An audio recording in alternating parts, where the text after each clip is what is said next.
And now it's my great pleasure to introduce Chris Kimball. Chris Kimball was the founder, publisher, and editorial director of Cook's Magazine, and now its later incarnation, Cook's Illustrated, as well as Cook's Country.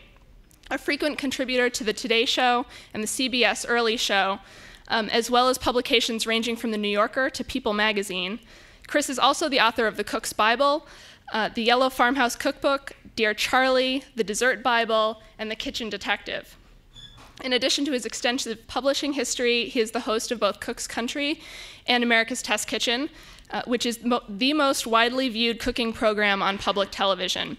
Produced locally in Brookline, America's Test Kitchen focuses on finding, testing, and presenting a wide variety of usable recipes, as well as offering kitchen tips and advice for consumers on cooking equipment and ingredients.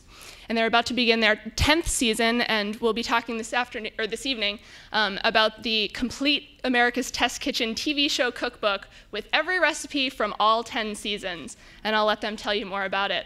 But please join me in welcoming Chris Kimball and the cast of America's Test Kitchen.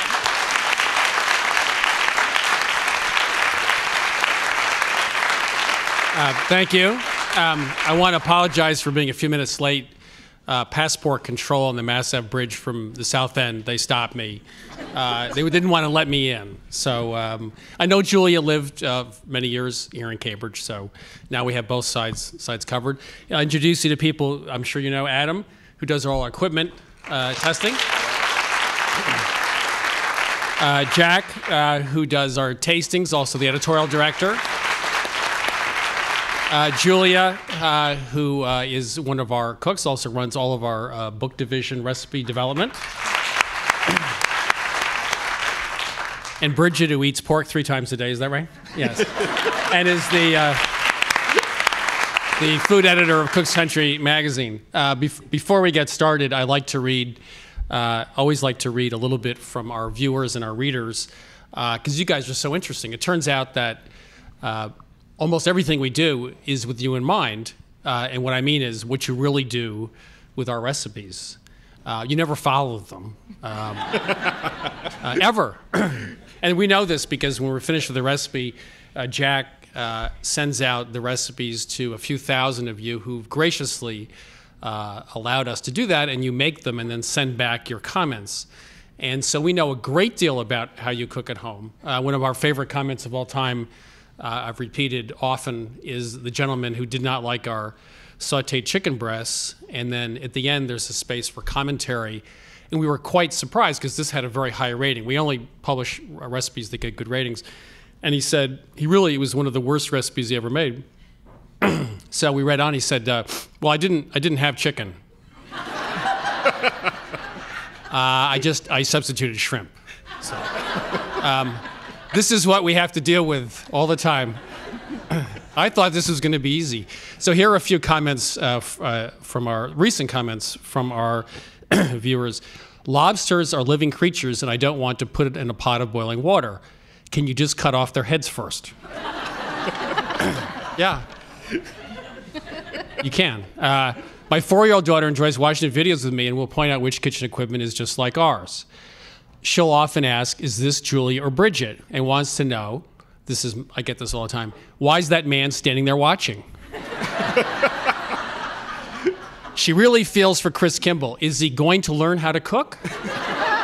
Why doesn't he know how? Didn't his mother teach him? My mother didn't teach me anything about cooking, I can assure you. I started tweeting back in March, much to the dismay of my wife Adrian, who thinks it's a waste of time, but I actually kind of like it now. So I do polls every couple of weeks. The question is, does a turkey have 1 breast or 2? And the results were 20 people said a turkey has 1 breast, 23 said 2. Everybody else wasn't sure. So here are a few of the comments. Breasts usually mean the pair. I know when I refer to mine, I refer to the pair, always. That's ridiculous. I have 2 breasts. My wife has 2 breasts. How can a turkey have only 1 breast? What are these people smoking? This has got to be one of my all-time favorites. My 90-year-old father was sitting in my living room watching TV awaiting dinner. He called out, "These appetizers you made are stale." Much to our horror, he was snacking from a bowl of potpourri. And I'll just end this. This was a letter I've read many times, but it's just so great. This is our ultimate letter. This is a woman from, this gives you a hint, from Gallatin Gateway, Montana. Shows she's rough and ready. And she was talking about a recipe for roast pork, and she said, I had all the ingredients, not the least of which was the pork loin, which I pulled out of the freezer before going to bed. Early the next morning, I found it right where I left it, lying in the kitchen sink defrosted and ready to go. Trim butterfly and pound pork loin to an even 1-inch thickness with mallet or bottom of heavy skillet, instructed the recipe. Still in my nightgown, it gets better, but that's a hint where it's going. I trimmed butterfly and pounded, but pound as I might, I couldn't get the thing any thinner than 2.5 inches. Determined to get it flatter, I decided to improvise, which this is the problem, you improvise, as she did. I put on my favorite hiking boots. Unbelievable. Wrapped the pork in a plastic bag and placed the kitchen floor. Then I jumped up and down on that, slipping off once or twice, damn near breaking my ankle. Nothing. Not even a 1/2 inch thinner. Still wrapped the plastic bag. I took the pork loin out to the garage and placed it on the rear tire of my pickup truck. This is Gallatin Gateway, Montana, not Cambridge. I got behind the wheel, put the truck in reverse, and proceeded to back over it. Wouldn't you? I mean, it's a natural thing to do. Well, as the tire made contact with the roast, I can only assume that some air had built up in the plastic bag. Because the next thing I knew, yep, here it goes, it exploded under the weight of the truck and sent the loin flying under our minivan. It was parked in the bay. I didn't make this up, next to the truck. I couldn't reach it, but not to worry. Here she improvises again. I grabbed my favorite hiking stick, the one sporting a sharp metal point. In the event I encounter something and walk in the woods, I poked the roast and carefully eased it out from under the van. Now, here's the payoff. When I stood up, there, standing in the garage door, was the UPS man looking very confused. How do you explain why you're standing in your garage wearing hiking boots and a nightgown holding a pork loin impaled on the end of a walking stick? So, if you think you want my job, this is what we do every day. That's good abuse test material. We should try that. Yeah, we should offer her a job. She's very creative, you know. So anyway. So, Jack, would you have a few words? Well, Chris left out my favorite part of that story is at the end of the letter, you realize she's running a bed and breakfast and that she served this pork loin to the people. Yeah, so place I don't think I really want to visit anytime soon. I don't know. I kind of like to meet her. I don't know. What does she do to the oatmeal? I don't know. Well, I think she poked enough with a stick. She probably That's right. was all set, so, as they say. So. Oh, hi, everybody.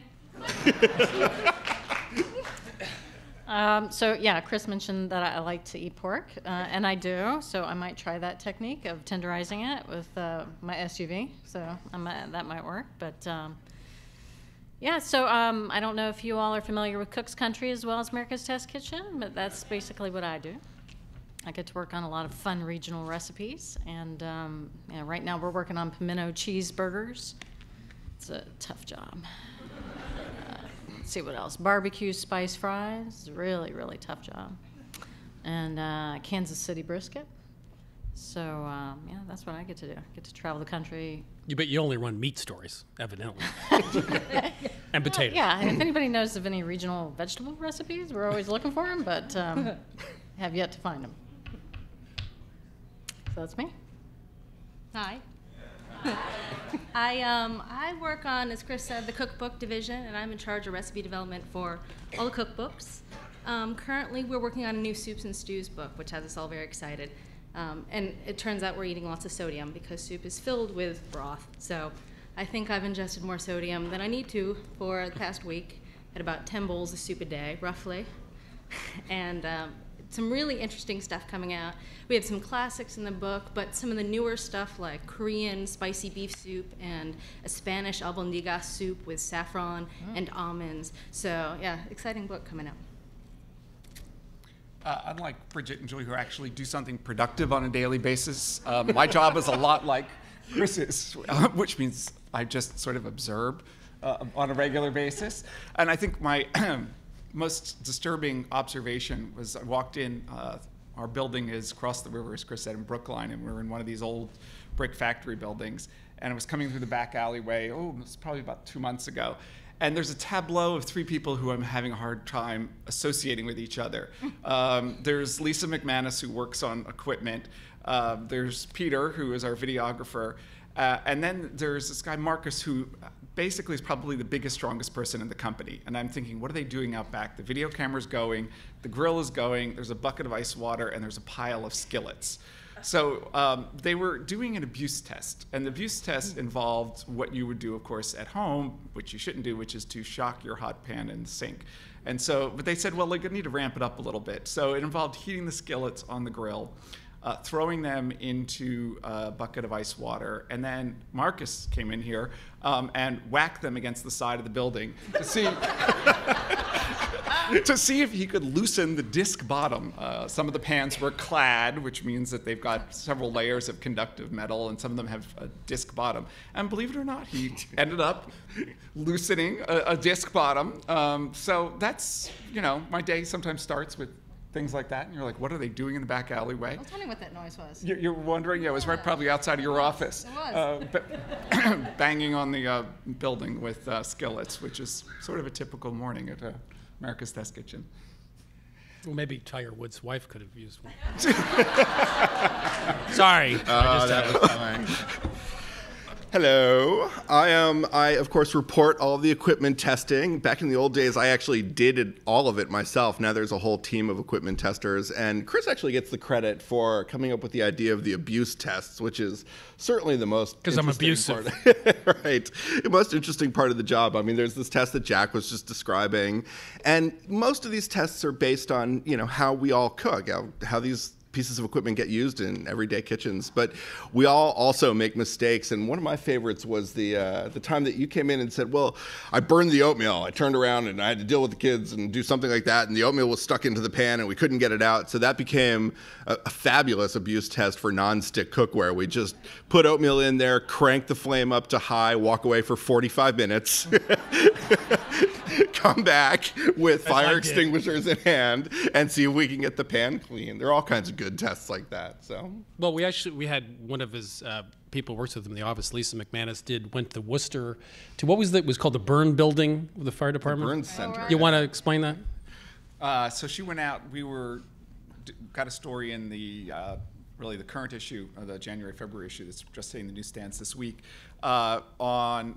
kitchen fire extinguishers. And of course, Lisa will do, Adam will do many crazy things over the years, but we try not to set the building on fire since there are many people working there. So we're like, so how are we going to test fire extinguishers? You sort of have to set things on fire. So she made friends with people out at the Worcester Fire Department who have this burn building where they train firemen, firewomen to come in and put out fires. And so they came up with different ways of lighting oil, cooking oil on fire, lighting towels on fire, and then Lisa was completely outfitted. And Lisa, was Lisa about 5'1"? Yeah. Mm. She's probably not what you're thinking as somebody who's going to come rescue you, and she's in this outfit that probably weighed as much as she did.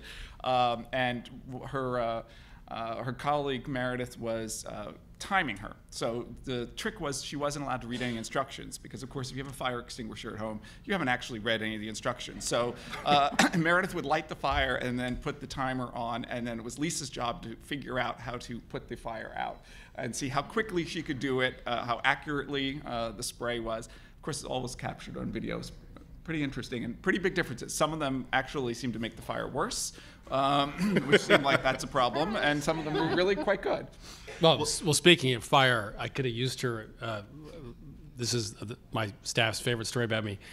For years, I've been do the Today Show occasionally. Jack also does it. And I've been trying to become a regular contributor because there are thousands of people, and you try to get a regular gig there, which I've been unsuccessful doing for years. So I finally I got on in February, and I had a segment with Matt Lauer in the 8 o'clock hour, and the producers of the Today Show they'll select what they want you to do. So they wanted me to do Rice Krispie treats. Couldn't be. I've spent 30 years developing my culinary reputation. I'm doing Rice Krispie treats, but you smile and say, "Sir, yes, sir." So I was doing it. And there's never been a segment Today Show was worse than the segment. So I had marshmallows and Rice Krispies in a big $235 Le Creuset Dutch oven, a 7-quart Le Creuset. And so we're sitting there, and I turned off, we're going on to the next recipe, which was some version of that. And I turned off the stovetop. Well, actually, I turned it to 20. I turned it the wrong way because it's different than my stovetop. And when you're on TV, you're thinking about a lot of things. So I just tried. So it started to smoke. And if you watch the segment, it's probably, you can get it now on YouTube.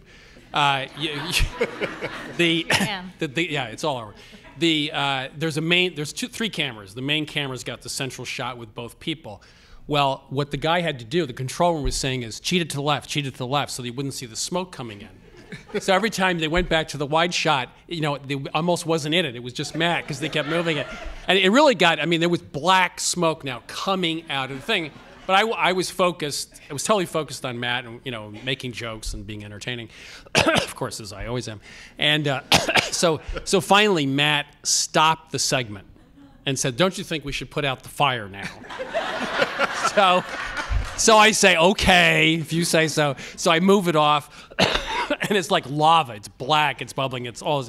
So okay. So Matt thought that was fairly humorous. So then we get to the back counter. There's a cooking area. Then there's a back counter. We move the back, and I was demonstrating a recipe. I think from was it Cook's Country, the apple dumplings with the it was a Bridget recipe.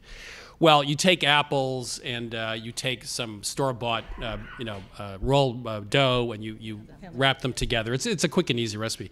The only problem was that the prep person, these shows have a full-time prep person, she forgot to take all the ingredients out of the refrigerator. So I got to the back counter, and there's just a piece of marble. There was nothing on it. So I did a pantomime of how you would make this recipe if you actually had to have the ingredients. And Matt, by this time, there's a fire, there are no ingredients, and I'm talking about something, it's like, Harvey the big rabbit, something that wasn't in front of him. And we finally finished the segment, and Matt ended it and said, "Thank you for almost burning down the Today Show test kitchen." So I go downstairs to the green room to, quietly cry and go home. And they said, "The producer would like to see you." So I'm going like, okay, I finally, Jack's going to now have to do all the Today Show segments. This is my last one. She comes and says, "That was the best segment we've ever done. How would you like to be a regular contributor?" So that's how I got to be a regular contributor. I almost burned down the kitchen. So sometimes it's a good thing. Anyway, we'd like to open it up to questions. And what do you guys want to know about? Anything. Almost anything. Not Tiger Woods, yeah. Yeah, well, I know we have 2 recipes. One's sort of a fast recipe with puff pastry, and I'm wondering if this is the one. This is not puff pastry. This was the classic Pat in the Pan dough. Yeah, we've made that recipe a lot recently, and the thing we've tripped over isn't the timing of the apples, but we're finding that different apples throughout the year react very differently, and we're getting different timings on that caramel depending on the time of year. And the fresh apples right now are much juicier and really having an effect on how quickly they brown and how high the heat is. So I'm wondering if when we develop the recipe, we're using fresh apples, and you need the high heat to really release that moisture and reduce it down so you get some caramel. And if you do it very low, it just doesn't work. But I haven't cooked apples for an hour and a half. Have you? The other of you? You mean apple sauce? Yeah, right. Exactly. But does anybody think Granny Smiths have almost no flavor? What is it with Granny Smiths? I don't know. There was a Granny Smith. Weren't they from Australia originally or something in the 1880s or something? You know all about apples. If there's one thing you know, it's salad and apples. What you meant to say, there's only one thing. 2 things, salads and apples. There we go. Yeah, every year we try to give him at least half an hour to go on about apples on the TV show. And it never of course, gets, it all hits it's the always cutting get room cut. floor, but I'm sure we could piece together a good couple hours about apples. And I get to roll pie pastry. Yes. Uh-oh. Yeah, I wrote an op-ed in the New York Times about it a couple months ago and got into a lot of trouble because all the food bloggers thought I was dissing them, which I wasn't. Yeah, I think there's a lot to be said for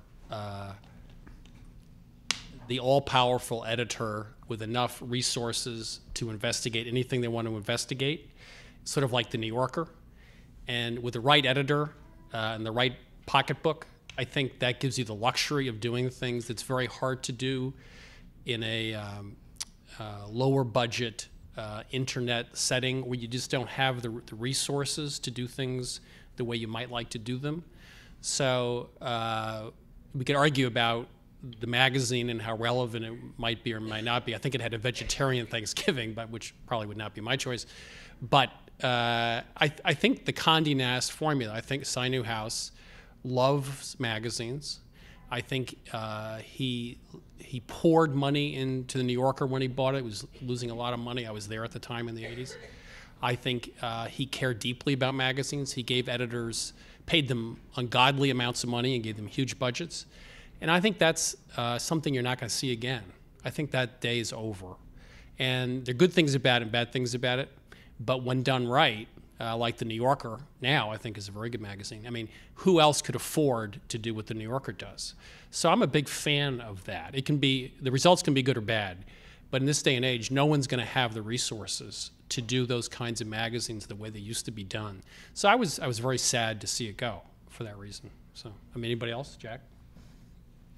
Well, and I mean, the sad part is that the whole business model was relying on luxury advertisers. I mean, they didn't really even have food or wine advertisers anymore in Gourmet because they priced the pages so that really only Tiffany and other, Hermes and other high-end luxury retailers could be in the pages that the magazine could afford it. And of course, they all decided that, in lean times, Gourmet was the first magazine they took their ads out and kept them in Vogue and Vanity Fair. I feel like if they just asked their subscribers for some more money, they were basically giving away subscriptions for $12 for 12 issues, and that if they'd asked their wealthy readers, they probably could have gotten them to pay 2 times as much, if not more, for the magazine. But they have this very set formula about Condé Nast that's advertising driven, and they ended up losing the natural advertisers, which would be the food and the wine companies, and ending up with advertisers who weren't very loyal when times got tough. Well, let me say something about that.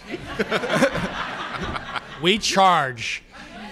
And we charge because, the idea of giving your content away on the internet, like newspapers have been doing, which they won't do anymore, by the way, and then you charge for it in the print is just, I never understood that. We've always charged because it costs a great deal of money to run a website, as you can imagine.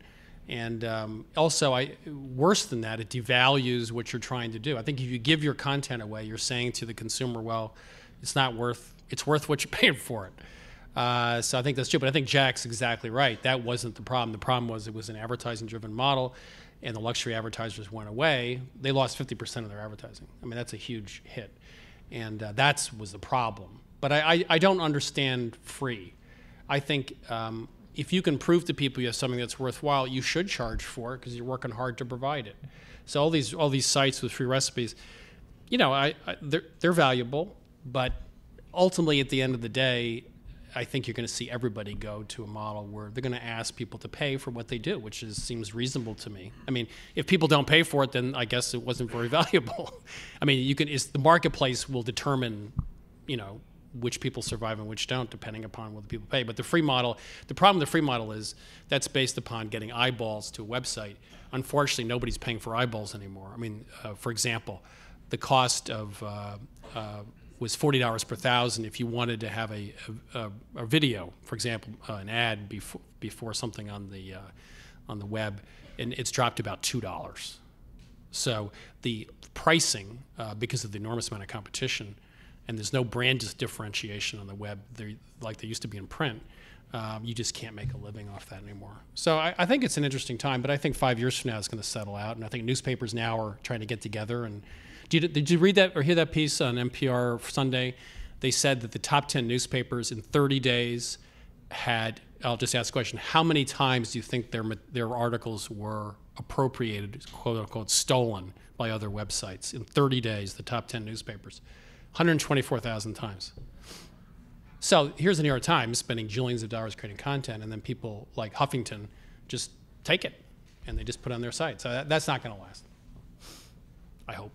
Well, where recipes come from, where they start, we come up with ideas, looking through cookbooks, internet research, all those free websites so far. And by the way, I'm Epicurious. I'm also hoping that the age of paying editors a lot of money is not over, by the way.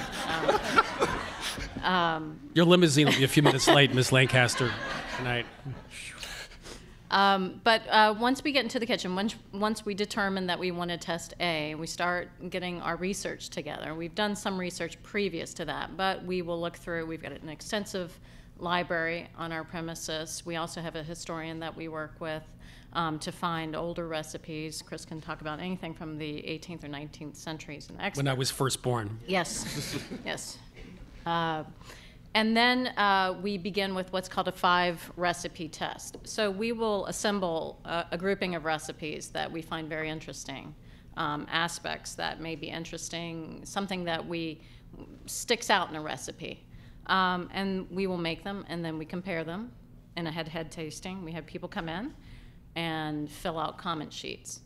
At that particular time, we can really identify we have a theory up that point what the problem is going to be with whatever dish it is, but at that point things become very clear, and then we can form our goals at that particular point. Then the test cook goes back into the kitchen again and again and again and again, and there's always an A and a B at the very least. So there's always a standard that we're keeping, and we're always comparing it to something else. Now that might take 20 tests. That may take 120 tests. I don't know what the record is. I think it's fudge. Fudge. Yeah. Fudge. Okay, well that makes 2,000. sense. Candy making. We're still not done, right? We started it 3 years ago. So it really depends on what it is. But and when we consider it done, I don't know if we ever consider it perfect. Roast chicken probably comes to mind. We never quite consider that perfect. We go back to the best roast chicken every. So a few years when we come across a new method, but when it is our standard, when we have achieved our goal, and everybody has signed off on it, then that's when it's very involved. There's a lot of calories. I mean, you want to talk about abuse tests? I mean, I used to be really skinny.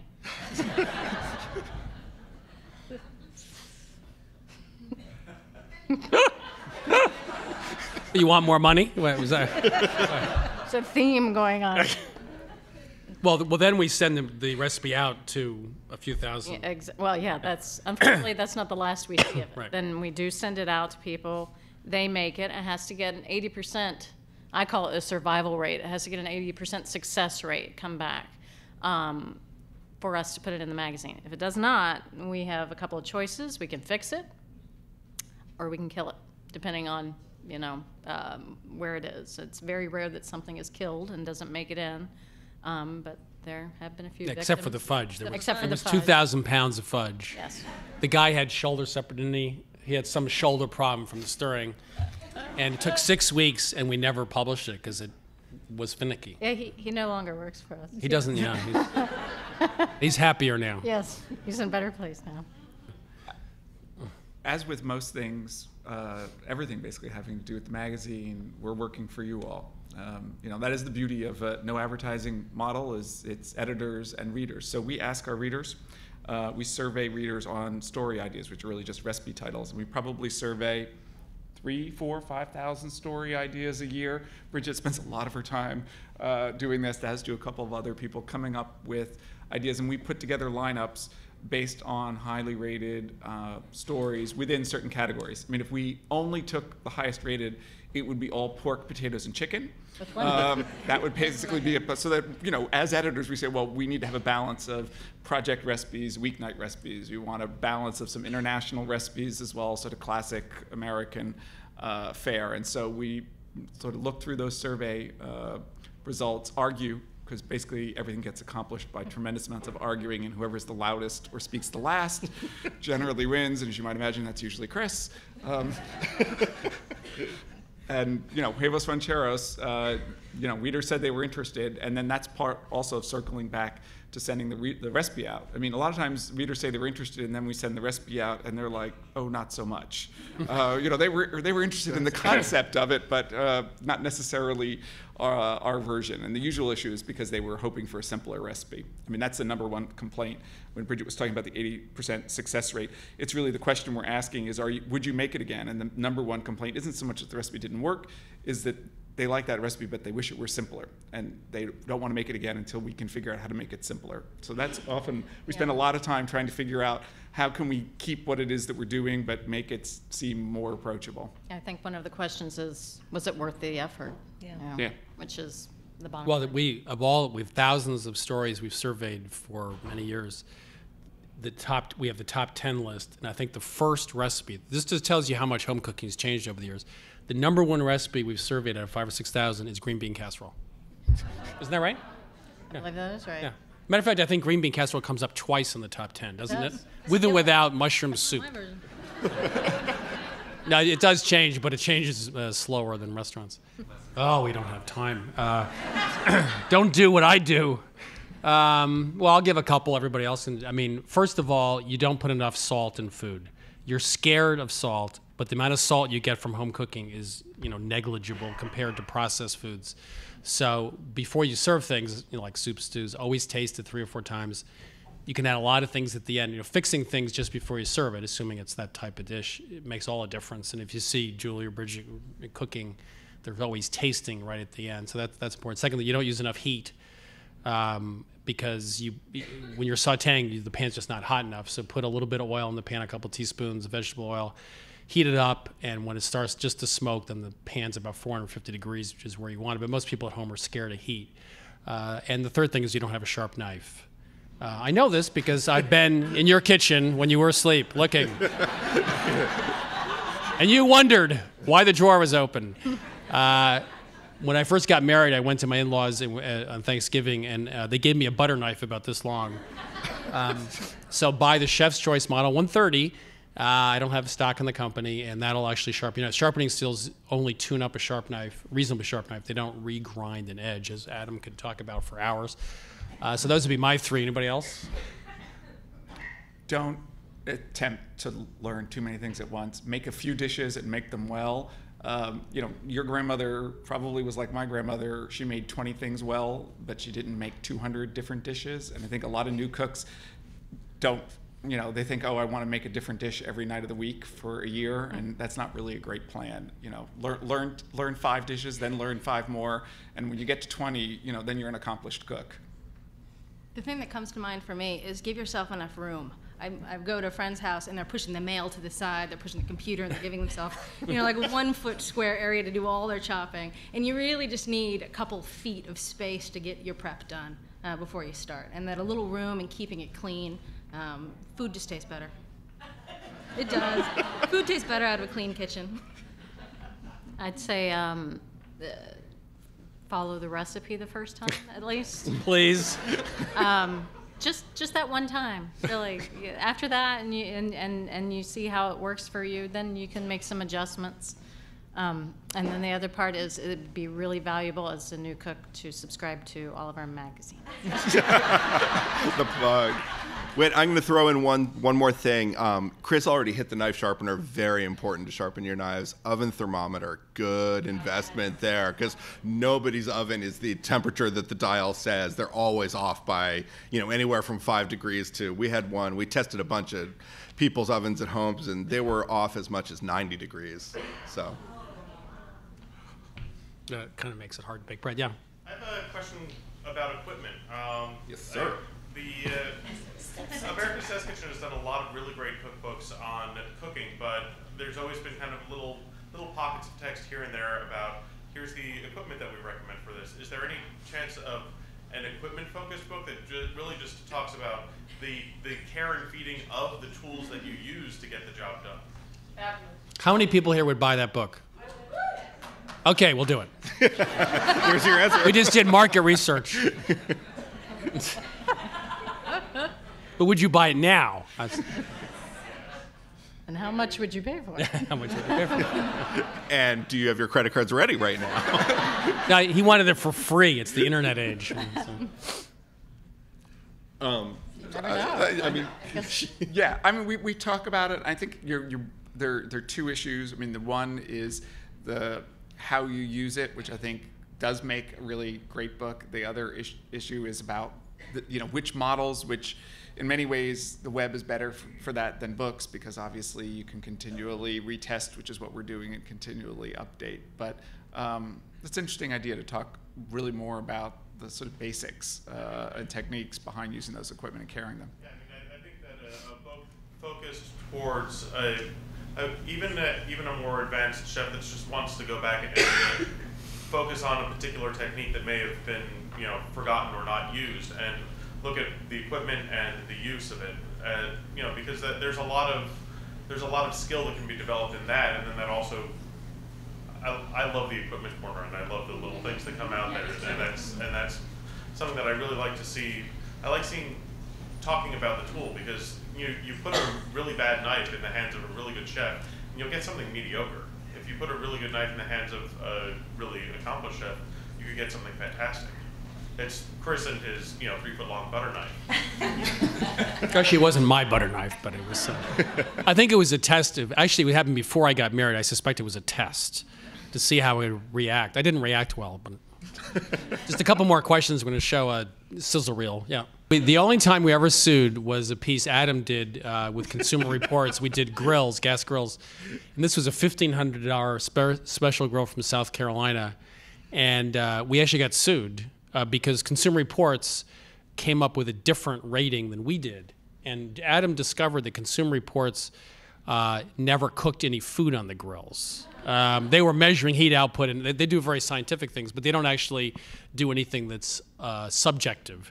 So you grilled salmon and eggplant, all sorts of other stuff on it. Anyway, Yeah, steaks. we got sued, and it was like a John Grisham novel. It was a little town in South Carolina, and someone from our office went down, and the plaintiff knew the judge, knew everybody on the jury, he was shaking hands, everybody's little courthouse right out of Hollywood, and it was thrown out in about 20 minutes, so we were fine.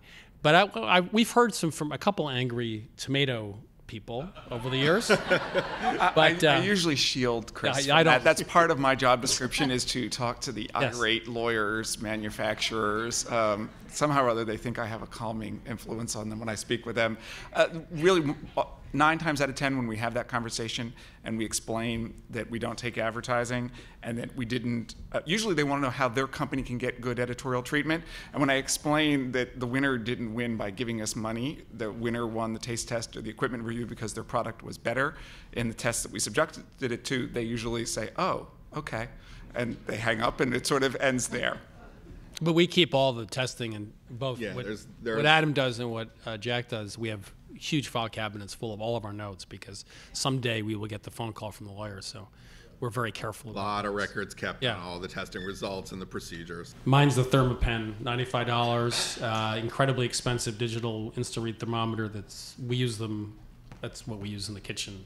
I couldn't cook without it anymore. I use it for bread, for custards, for meat, for everything. So. And it goes right in the oven as well. No, it's got about a 6-inch probe. It registers instantly, which most of them don't. Has a huge readout. It's waterproof, the new model, and it's terrific. And it really is helpful while cooking your turkey. It's invaluable. Do you have one? Microplane Zester, based on a woodworking tool called a rasp. Best zester you are ever going to find. And this one sounds incredibly lame, but I will never slice another mushroom using a knife ever again. I use the egg slicer for it with the wire tines. They're great. Mushrooms, strawberries, mozzarella. Really good. My OXO 12-inch tongs, both regular and one with the nylon tips for the non-stick pans. I use my tongs for everything. They're great if you're short. You can reach the top shelf. But I use it for. Hit people over the head with it, too. I'm going to sound very German about the clean kitchen, but a tall stack of white towels. I'm constantly wiping down the kitchen, and every night I do a load of laundry. Is a towel a gadget? What? A towel's a gadget? tested Is that lame? Yeah, it's pretty lame, huh? Are they battery-operated towels? Sure. Sure, they tell me, yeah. I would have to agree with Adam. The microplane has changed my margaritas and my life. So. And Bridget does a mean margarita. So, with the huevos rancheros, that's right.